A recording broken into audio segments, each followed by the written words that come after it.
समय रोहिणी कोर्ट के बाहर हूँ, जहां गैंग वालों ने दूसरे गैंग के मुखिया पर गोली चलाई।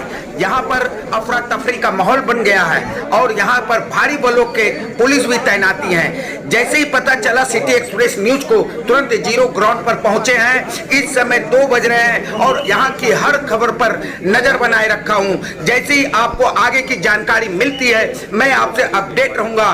तो आइए चलते हैं कुछ वकीलों की राय जानने और उनके दिल में इस वारदात के बाद कैसा माहौल बना हुआ है। मैं आपको बता दूं कि जितेंद्र गोगी गैंग जो कई मामलों में तिहाड़ जेल में बंद था, उसके पहले टिल्लू गैंग के कई बदमाशों को मार गिराया था। वही उसका बदला लेने के लिए टिल्लू गैंग के कुछ गुंडे वकील के भेष में रिवॉल्वर लेकर के कोर्ट परिसर में घुसता है। जो कमरा नंबर 207 में जहां सुनवाई हो रही थी, वहां जितेंद्र गोगी की जब बेइज्जती होती है तब बदमाशों ने गोली चलाकर गोगी को मौत के घाट उतार देता है। गोली की आवाज सुनकर वहां तैनात सुरक्षा बलों ने अपनी जवाबी कार्रवाई में उन आए हुए बदमाशों को भी ढेर कर देता है।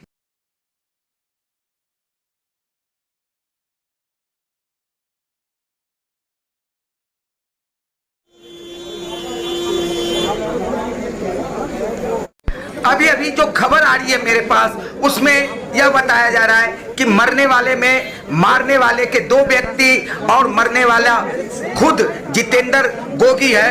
3 व्यक्तियों की मौत हो चुकी है और एक लेडीज वकील जिनके पैरों में गोलियां लगी है। तो ये सारी कारण का वजह जो है, यहाँ के दिल्ली सरकार, यहाँ के प्रशासन पर सवाल उठता है। ये प्रश्न उठता है, जहाँ एक न्यायालय न्याय की मंदिर होती है, जहाँ यहाँ पर न्याय दे करके इंसाफ दिलाया जाता है, वहीं पर खुद क्रिमिनल आकर खुद अपने हाथों से इंसाफ ले लेता है। 7 नंबर और 12 नंबर 7 फैमिली कोर्ट है, तो वहाँ आया हुआ था। मैं कम आता हूँ लेकिन आज आया हुआ था। तो उसके बाद जैसे 12:30 और 12:45 बजे के बीच की बात है, एकदम फायरिंग होने लगी, ताबड़तोड़ गोलियां चलने लगी। उस समय ऐसा लग रहा था ये टेररिस्ट अटैक है। ये नहीं लग रहा था ये गैंगवार या किसी 2-3 लोगों की मौत। ये लग रहा था आज तो यहाँ कितने लोग मारे जाएंगे, सैकड़ों लोगों की मौत होगी। तो ये देख के एकदम भयभीत हो गया। मैं भी ब्लड प्रेशर हार्ट पेशेंट हूँ। तो ऐसी स्थिति में जो हुआ, जिस तरह से वहाँ स्थिति बनी, बहुत ही दुखद थी, डरावनी थी, भयभीत करने वाली थी और आम जनमानस में भय की जो स्थिति पैदा हुई इस घटना के बाद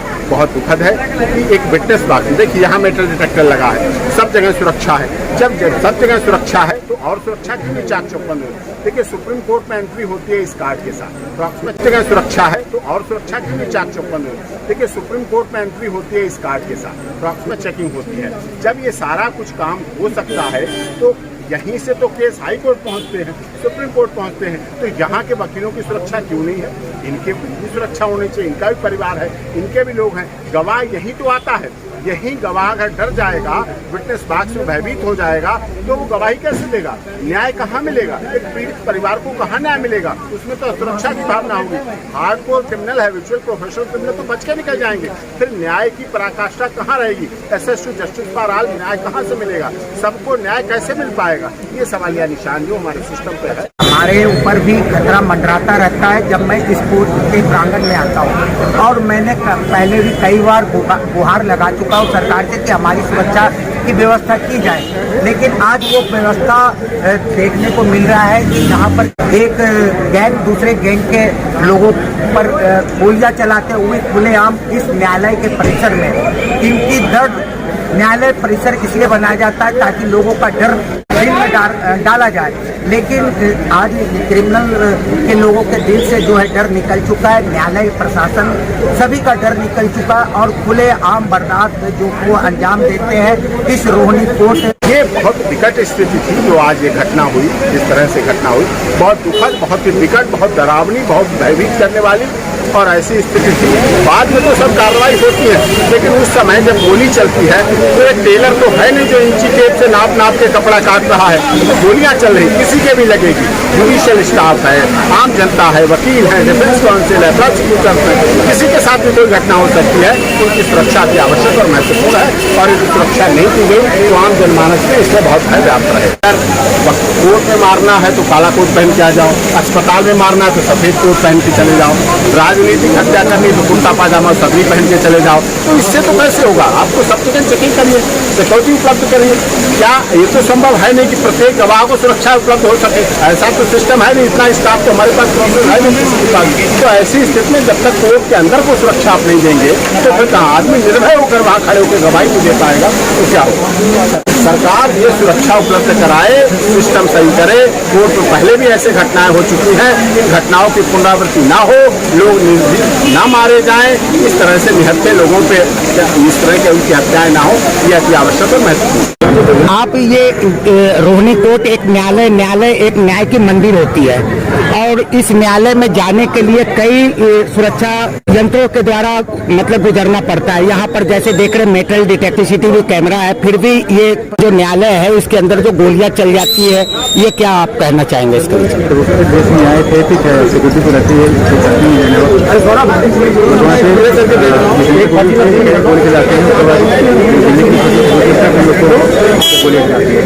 तो अंदर इतनी सुरक्षा होने के बावजूद भी इस तरह का कहते हैं कि एडवोकेट के ड्रेस में, तो क्या एडवोकेट की यहाँ चेकिंग वगैरह नहीं होती है?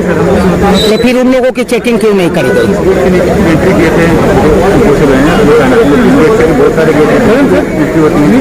तो सभी गेटों में तो सर सुरक्षा बल होते हैं, तो फिर भी इतनी बड़ी लापरवाही, इतनी बड़ी घटना का अंजाम कैसे दिया गया?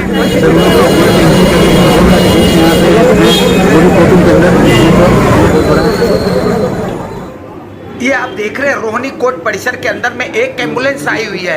एम्बुलेंस के अंदर में आप देख सकते हैं जो मृत बॉडी है उसको डाला जा रहा है, उसको रखा जा रहा है, उसको पोस्टमार्टम के लिए ले जाया जा रहा है। तो ये आप देख सकते हैं यहाँ भारी भरकम भीड़ है और सुरक्षा बल के नौजवान भी हैं। तो आइए जैसे जैसे यहाँ की जानकारी मिलेगी मैं आपको अपडेट करता रहूँगा, समय समय पर आपको बताता रहूँगा। आइए चलते हैं। वो जो है एक न्यायालय परिसर चली अपराधी को अपराधियों ने मारा, अगर इतनी बड़ी सुरक्षा में अचूक कैसे? सुरक्षा वाली बात तो ये है कि जो हमलावर आए थे वो वकील की वेशभूषा में थे और कोई किसी को हमलावर है, कोई पुलिस की वर्दी में आए, कोई वकील की वर्दी में आए, तो कई बार हमारी जो सुरक्षा हो जाती है वो भी इंसान है, उनकी आंखों में स्कैनिंग है। तो यहाँ पे मेटल डिटेक्टर लगे हुए हैं, काम नहीं करते हैं और सुरक्षाकर्मी अपना प्रयास करते हैं, लेकिन कई बार उनसे भी चूक हो जाती है। तो सुरक्षा के अगर कड़े बंदोबस्त हो, फॉर एग्जाम्पल हम हाई कोर्ट सुप्रीम कोर्ट जाते हैं, ठीक है, उसमें एंट्री ज़्यादा करती है, किसी को उसी हिसाब से हाई कोर्ट के अंदर भी लिया जाए। कोई अंदर जाता है उसका बढ़िया तरीके से स्केड्यूल और दूसरे तरीके से चेकिंग हो, तो उसमें किसी प्रकार का संदिग्ध व्यक्ति हमलावर और अपने साथ किसी प्रकार की हथियार लेके नहीं जाता। जैसे हम मेट्रो देख लीजिए, मेट्रो में सफाई करवाइए, CISF वाले पैरामिलिट्री फोर्स के लोग लगे होते हैं, जबकि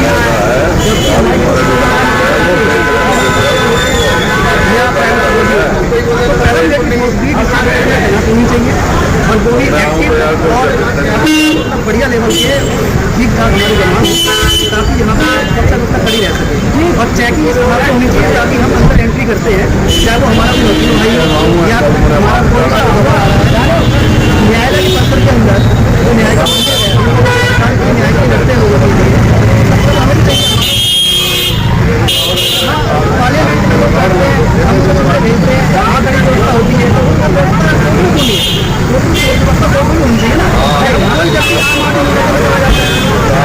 व्यवस्था पूरी है, CCTV कैमरे लगे हुए हैं, लेकिन जगह जगह CCTV कैमरे होने चाहिए, पास में होने चाहिए। उसके बाद CCTV कैमरे मान लो जा रहा है कि CCTV कैमरा तो रोक चाहिए ना, आप हथियार लेके अंदर जा रहे हो, कैसे पता लगा?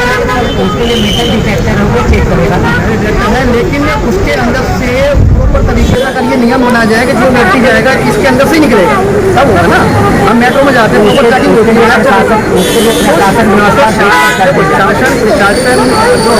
है उसमें कुछ तरीके से प्रशासन को सख्ती के साथ में ये सारे प्रबंध कराने पड़ेंगे और हमारी पुलिस को भी कुछ एक्शन दी जाए ताकि लोग भी पूरी तरीके से सुरक्षा कर सकते हैं।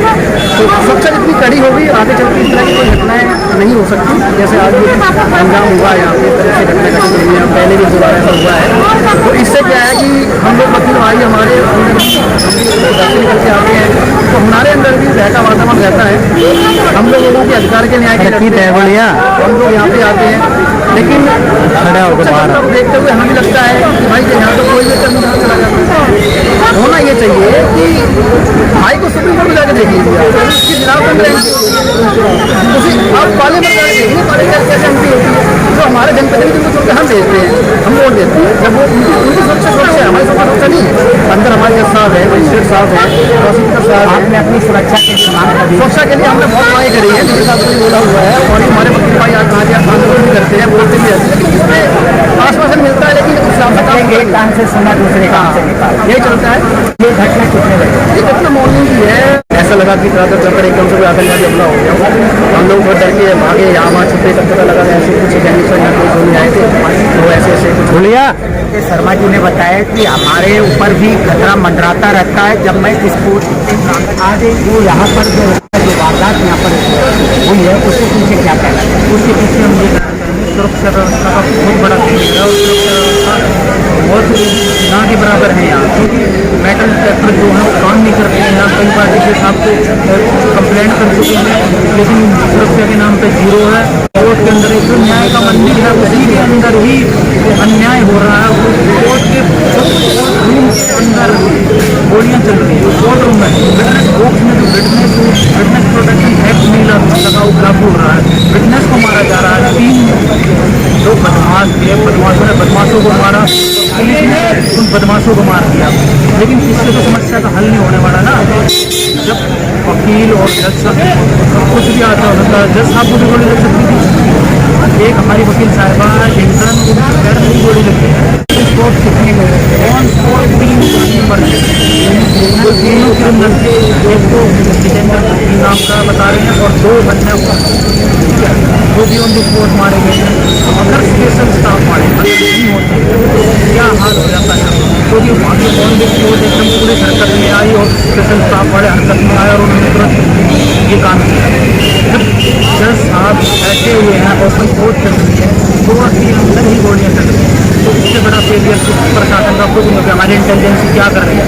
हमारे जो कि कोर्ट परिसर में कैमरे लगे होते हैं, पार्किंग लॉट में कैमरे हैं, लेकिन कोर्ट परिसर की जो बालकनी वगैरह है उसमें कैमरे नहीं है बिल्कुल, क्योंकि जो संदिग्ध है उनके ऊपर मॉनिटरिंग करके उनको पकड़ा जा सके, सबसे बड़ी बात है। और हमारे बार में कई बार की बात होती है कि ऐसे ऐसे ये मेटल डिटेक्टर खराब है, सब चीज़ें है, लेकिन पार्लियामेंट में जो बंदे बैठे हैं क्या कर रहे हैं? कम से कम कुछ नहीं तो 30 से 35 राउंड गोले चली, हम कोर्ट में काम कर रहे हैं। हमारे को एकदम ऐसे लगा कि कुछ टेररिस्ट अटैक हो गया, एकदम से थोड़ा सा गोलियाँ की आवाज़। तो वही बात कोर्ट के जो एसोसिएशन हुआ साथ में उन्होंने क्या उन्होंने अभी तो कुछ नहीं कहा, बाहर जो भी एक्शन लेंगे वो देखते हैं अभी क्या होता है। लेकिन ये कल के लिए वर्क सस्पेंड कर दिया गया है, 25 नौ का वर्क सस्पेंड कर दिया गया, तो सब वर्क सस्पेंड करने से कोई समस्या का हल नहीं होता ना।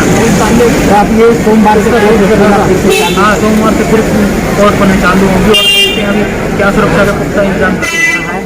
और आए दिन यहाँ पर मांग होती रहती है, लेकिन हमारी कोई सुनवाई नहीं होती, जिसकी वजह आज यहाँ देखने को मिल रहा है। और मैं इन लोगों की तरफ से मैं भी आग्रह करता हूँ कि ऐसी व्यवस्था जहाँ पर कि क्रिमिनलों का न्याय हो, वहाँ पर ऐसी व्यवस्था जरूर होनी चाहिए, जहाँ पर कोई ऐसी जो आज के देश में बर्दाश्त हुआ है वैसा कभी ना। मैं Ranjit Gupta, city express news channel.